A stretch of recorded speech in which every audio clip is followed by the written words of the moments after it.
This is a live studio performance of the song Me and My Crew by Will Evans and Rising Tide at Telefunken Studio back in 2017.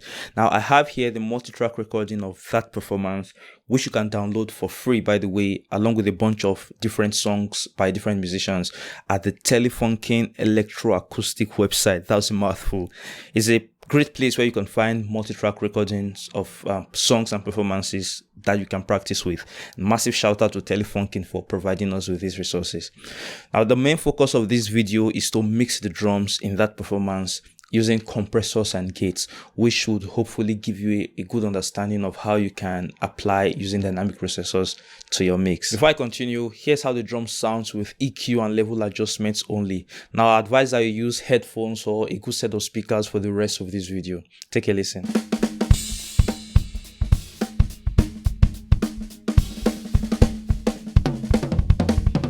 Now listen to the same mix with the kick drum compressed and noise gates added to the tom and kick channels.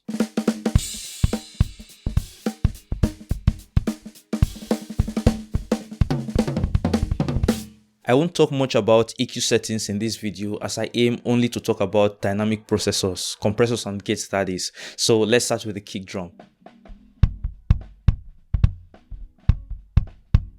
My first observation is that the kick drum sounds very punchy but doesn't have enough depth to it. Now I'd prefer it sounds somewhat thicker or has a fuller sound, and this is where the compressor comes in. Now my idea here is to compress the high frequency punchy sound so that the low frequency boom can be more present. For that I'm using a ratio of 8:1. An attack time of 30 milliseconds. Now this is slow attack time because I want the drum, the kick, to also retain some of its punchy characteristics because I feel it suits the style of music. Now I have a release time of 80 milliseconds. This is considered a fast release time and it's quite suitable for drums and rhythm instruments. Now I'll slowly bring down the threshold until I begin to catch the loudest punchy sounds. Now listen to how it affects the sound.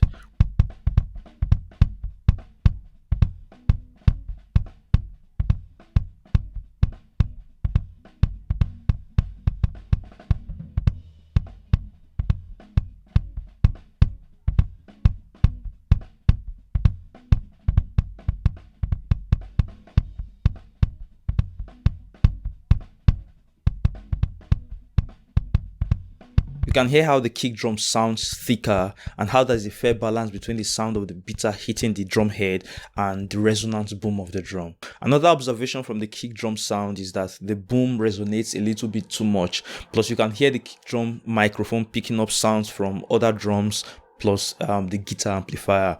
Now even though I applied a significant cut to the high and mid frequencies in the EQ, this doesn't seem to eliminate the problem, so we attempt to fix this using the noise gates. I'm using a range of -60 dB, which means the channel volume reduces by 60 dB when the gate is fully closed. For me this is enough to produce silence in the channel. Now an attack time of 1 milliseconds. Just keep it very low. Hold and release times have been set to 60 and 200 milliseconds respectively. You can experiment with this to find out what works best for your situation. Now watch as I increase the threshold and observe what happens to the kick drum sound.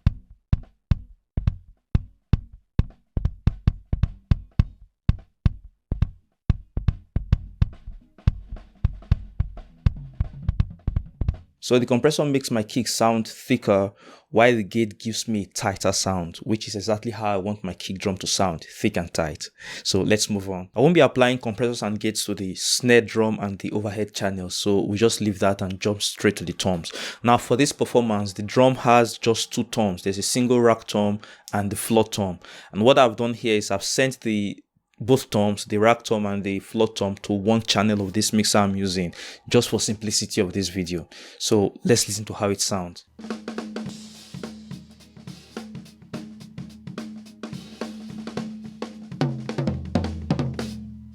As you just heard, this is not the best situation. The microphones pick up the sound of the entire drum kit, which is not very good. And you can hear that the toms, they ring too much. Even when the snare drum is being hit, the tom microphones, they ring as well, and we'll attempt to fix all this using the noise gate. I'm using the same settings for range, attack, and release times as I use with the kick drums. So range is minus 60 dB, attack is 1 millisecond, and release time is 200 milliseconds. So I've changed the hold time from 60 that I use with the kick drum to 100 milliseconds here with the tom. The threshold I've set to minus 23 dB.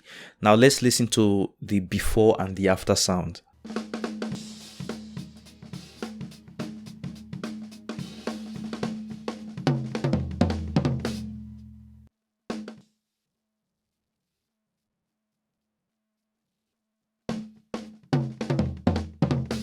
It's quite difficult to clean up the tom channels using the noise gate as I just did without making the tom sound too tight or somewhat unnatural. But you need to understand that this is not a big deal because the overhead microphones also pick up the sound of the toms, and when you listen to the entire drum sound as a blended unit, it sounds more natural and it sounds better. You can't completely eliminate the sound of the tom ringing, so you still have the natural feel to the tom sound.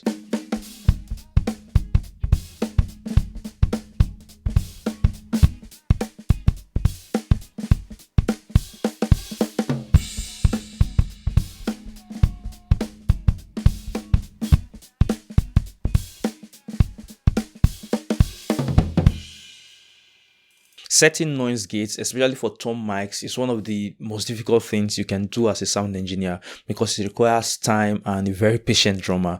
So find time during sound check with your drummer to actually dial it just right, because it's not something you just rush into in your next event. I have 2 videos here that you can check out if you want more explanation on compressors and noise gates. Thank you very much for sticking around till the end. I'm Kelvin. I'll see you in the next video.